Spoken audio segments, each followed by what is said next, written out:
और बिहार के बाद अब बीजेपी मिशन बंगाल में जुट गई है। अमित शाह के बाद अब प्रधानमंत्री भी इस मिशन में शामिल हैं। लगातार दूसरे दिन प्रधानमंत्री ने मिशन बंगाल को लेकर बात की। मौका जेएनयू में स्वामी विवेकानंद की मूर्ति के अनावरण का था, लेकिन मोदी ने एक तीर से दो निशाने लगाए और बताया कि बंगाल में कैसे ममता और लेफ्ट को साइड कर आगे बढ़ा जा सकता है।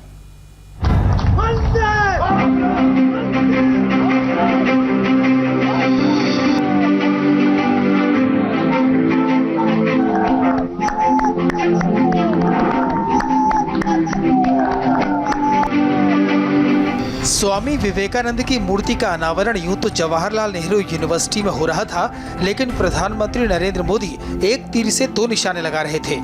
मोदी जानते हैं कि बंगाल में परचम लहराना है तो ममता बनर्जी की चुनौती को पार करना ही पड़ेगा, साथ ही लेफ्ट को भी साइड लगाना पड़ेगा। और लेफ्ट को साइड लगाने के लिए जेएनयू से बेहतर कोई दूसरी जगह नहीं हो सकती। हर कोई अपनी विचारधारा पर गर्व करता है, ये स्वाभाविक भी है, लेकिन फिर भी हमारी विचारधारा राष्ट्रहित के विषयों में राष्ट्र के साथ नजर आनी चाहिए, राष्ट्र के खिलाफ कतई नहीं। राजनीति में प्रतीकों की बड़ी अहमियत है और इस बात को नरेंद्र मोदी से बेहतर कोई नहीं जानता। स्वामी विवेकानंद बंगाल के सांस्कृतिक स्तंभ हैं, बंगाली अस्मिता के प्रतीक हैं। उनकी मूर्ति जेएनयू में लगाने का संदेश बिल्कुल साफ और स्पष्ट है। अब परिवर्तन की बारी बंगाल की है। जहां कभी बरसों तक लेफ्ट ने राज किया, उसी बंगाल में बीजेपी स्वामी विवेकानंद को अपनी सियासत का चेहरा बनाकर ममता के गढ़ नबन्नो में दाखिल होना चाहती है। नबन्नो यानी पश्चिम बंगाल की हुकूमत का हेडक्वार्टर, जहाँ अभी ममता बनर्जी काबिज है। ये प्रतिमा हमें राष्ट्र के प्रति अगाध समर्पण सिखाएं, प्रेम सिखाएं, intense love for our country, जो स्वामी जी के जीवन का सर्वोच्च संदेश है। ये प्रतिमा देश को विजन ऑफ वननेस के लिए प्रेरित करे, जो स्वामी जी के चिंतन की प्रेरणा रहा है। बंगाल जीतना बीजेपी का पॉलिटिकल ही नहीं, इमोशनल टारगेट भी है, क्योंकि जनसंघ के संस्थापक और बीजेपी के वैचारिक पितामह डॉक्टर श्यामा प्रसाद मुखर्जी की जन्मभूमि भी है। यहाँ सत्ता में आना बीजेपी के लिए असल में अपने साथ नेचुरल जस्टिस करने जैसा है। 2009 के लोकसभा चुनाव में बीजेपी ने बंगाल में केवल 6.1% वोट हासिल किए और वो भी पहाड़ी लोकसभा सीट दार्जिलिंग तक सीमित थे।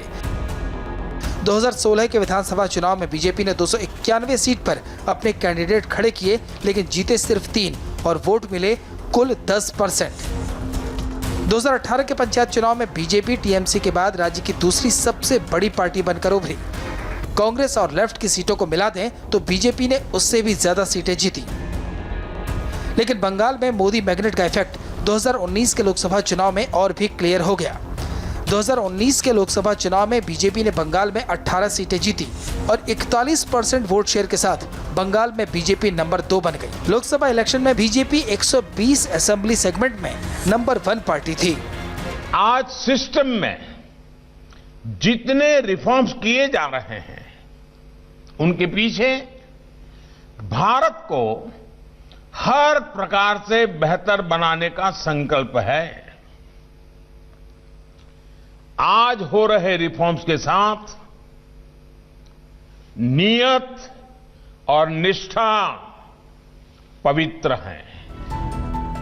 बंगाल में 2021 में विधानसभा चुनाव है और मोदी को पता है कि स्वामी विवेकानंद की मूर्ति का अनावरण हो या फिर दुर्गा पूजा के पंडाल का उद्घाटन, ये सब सियासत में जीत के औजार हैं। इसलिए पीएम मोदी का पहली बार जेएनयू के किसी कार्यक्रम में शामिल होना और स्वामी विवेकानंद की मूर्ति का अनावरण करना कोई संयोग नहीं है। भले ही पीएम मोदी ने खुलकर लेफ्ट संगठनों का नाम नहीं लिया, ममता बनर्जी का नाम नहीं लिया, लेकिन उनके विचार बंगाल में वामपंथी विचारधारा और ममता सरकार पर सीधा अटैक कर रहे थे।